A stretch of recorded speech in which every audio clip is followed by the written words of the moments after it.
Students start करेंगे chapter number 13 adverbs and adverbials. So this is a new chapter we are going to discuss today. Adverbs किसे कहते हैं? I think पहले भी पढ़ा होगा एडवर्ब्स के बारे में. एडवर्ब्स ऐसे वर्ड्स को कहते हैं सेंटेंस में, ऐसे वर्ड्स जो यूज़ होते हैं जो किसी वर्ब को, एडवर्ब को या किसी एडजेक्टिव को क्वालिफाई करते हैं, उन्हें एडवर्ब्स कहते हैं. मतलब एडवर्ब्स को भी एडवर्ब्स क्वालिफाई करते हैं. ऐसे भी वर्ड्स होते हैं जो एडवर्ब को क्वालिफाई करें. जैसे अगर किसी एडवर्ब के आगे वेरी लगा हुआ है, like she is very beautiful. Beautiful is an adverb and very which is used before beautiful is also an adverb because it is qualifying another adverb which is beautiful. So those words which qualifies verbs, adjectives or another adverb are known as adverbs. So adverbials और adverbs क्या क्या होते हैं? adverbs तो अभी मैंने बता ही दिया आपको, पहले भी हम जानते हैं. adverbials की भी डिटेल इस चैप्टर में देखेंगे. So chapter is starting with few examples, right? Notice the function of italicized words in the following sentences. You are having three sentences in which words which are italicized are gracefully, quite, very. First sentence is Tina dances gracefully. Now this gracefully is the word which is qualifying a verb dance, right? How Tina dances. The answer is gracefully. So how is a question and gracefully is the answer. So those words which are giving us the answer of how, right? How an action is being done or taking place. So that word is known as an adjective. In the first sentence, the word gracefully tells us how Tina dances. Gracefully qualifies the verb dance. Here in this sentence, gracefully is an adverb which qualifies a verb which is dance. Another example is these apples are quite juicy, right? So quite is a word which tells us about an adjective juicy, right? How juicy apples are. This question is being answered by this word quite. So quite qualifies an adjective which is juicy. In third sentence, Rajiv writes very neatly. Neatly is an adverb, right? If we just say Rajiv writes neatly, it is sufficient. Yes, it is a complete sentence. But if we use very before neatly, then we are talking more about this another adverb neatly. So very tells us how neatly Rajiv writes, right? So how neatly Rajiv writes? Very neatly, right? Very tells us the answer, right? Very tells us more about the adverb neatly. So this is also an adverb. The words gracefully, quite and very are adverbs. Adverbs are words that qualify a verb, an adjective or another adverb. This is what I already told you. I've already told you before, right? So types of adverbs की तरफ चलते हैं. So these are the types. Several types of adverbs are given here.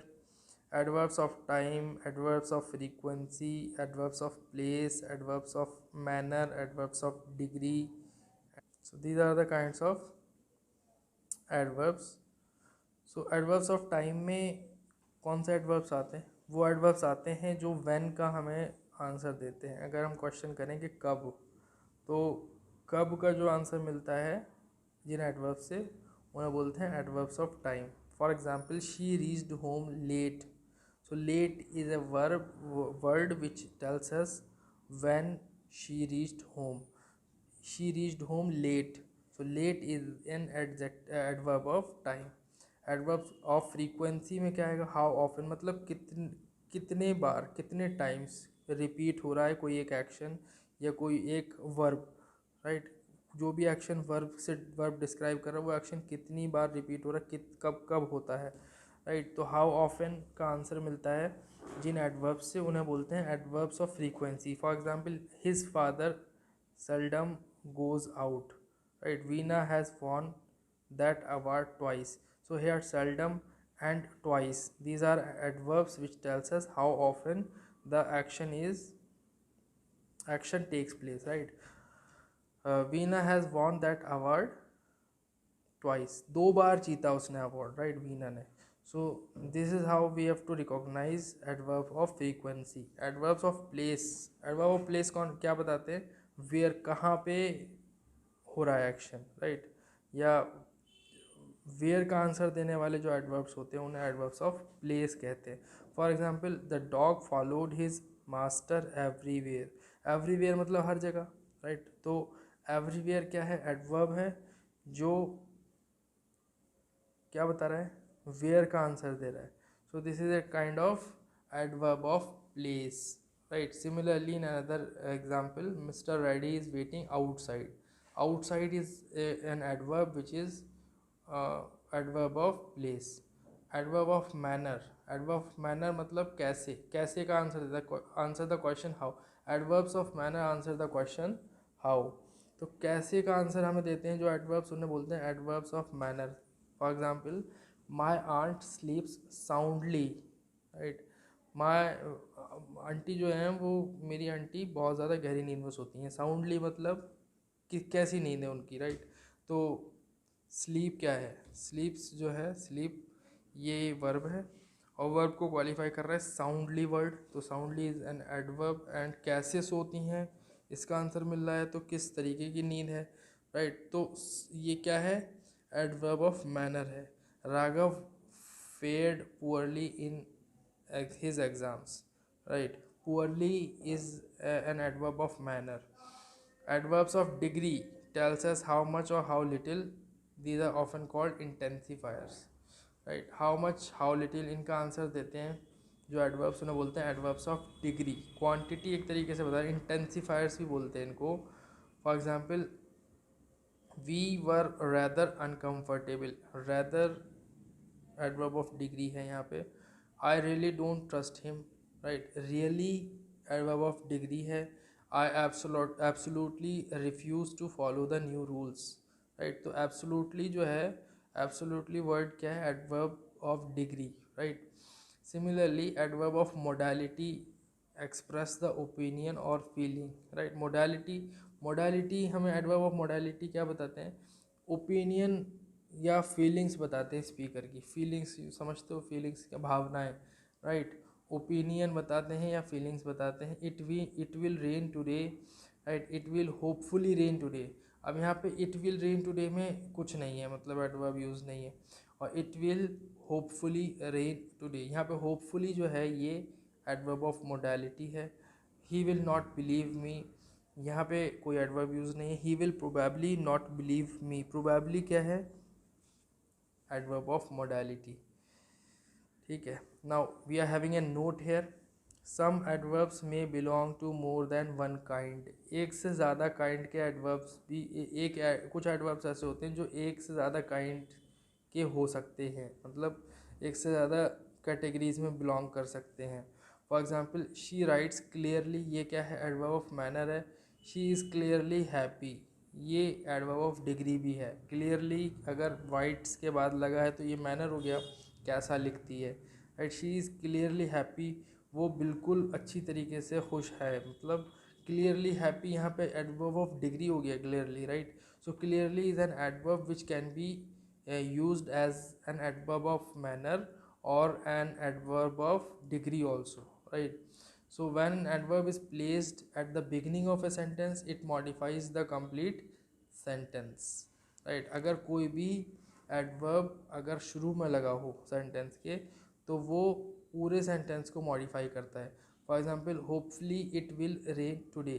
Luckily the teacher did not see us. Even evidently he is telling the truth. Hopefully मतलब it will rain today, तो यहाँ पे एकदम surety वाली बात हो गई, मतलब इट विल रेन टुडे, बारिश होगी, right.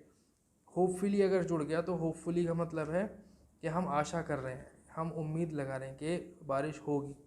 Luckily the teacher did not see us, मतलब हमारी खुशकिस्मती रही कि टीचर ने हमें नहीं देखा, मतलब ये हम अपने आप से जोड़ रहे हैं, हमारी किस्मत से जोड़ रहे हैं, लकीली, राइट।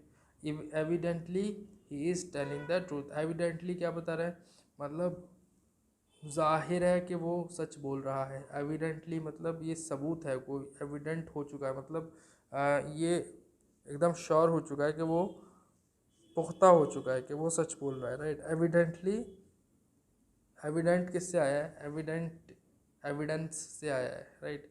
एविडेंस क्या है, नाउन है, और एविडेंटली क्या है, एडवर्ब है। सो एविडेंटली अगर सेंटेंस के आगे लग जाता है तो वो पूरे सेंटेंस को modify, he is telling the truth, अगर ऐसा बोला जाए तो वो सच बोल रहा है। हम ये एक सिर्फ एक ये एक क्या हो गया, ये एक क्लेम हो गया एक तरीके से, राइट। ये एक स्टेटमेंट हो गया, ये एक खाली अफर्मेटिव सेंटेंस हो गया, ही is telling the truth.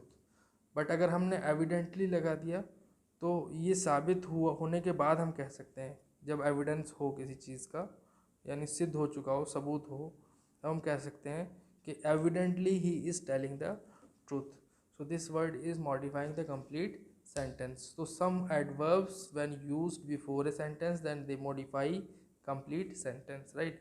So now we are having an exercise which asks us to underline the adverb and write what kind they are. First question, this exercise is extremely difficult. अब यहाँ पे आपको adverb को underline करना है और उसका kind बताना है। जैसे फर्स्ट में क्या है, एक्सट्रीमली जो वर्ड है ना एक्सट्रीमली वर्ड है, ये क्या है, एडवर्ब है, राइट। और एक्सट्रीमली डिफ़िकल्ट मतलब क्या है, ये क्या बता रहा है, किस टाइप का हुआ ये हुआ एडवर्ब ऑफ डिग्री। कितना डिफ़िकल्ट है, बहुत ज़्यादा डिफ़िकल्ट है, ये एक्सरसाइज बहुत ज़्यादा डिफ़िकल्ट है, extremely difficult. So extremely word is an adverb and it is a kind of adverb of degree, right. Adverb of degree है ये, बिकॉज कितना डिफ़िकल्ट है ये हमें इसका आंसर मिल रहा है, ठीक है। So similarly my daughter likes to play outside. So इसमें आउटसाइड वर्ड जो है वो एडवर्ब है, राइट। और आउटसाइड एडवर्ब ऑफ प्लेस है, right, adverb of place. Where का आंसर मतलब कहाँ खेलना पसंद है उसे, आउटसाइड बाहर खेलना पसंद है, तो outside tells us the question of where, answer of where, right.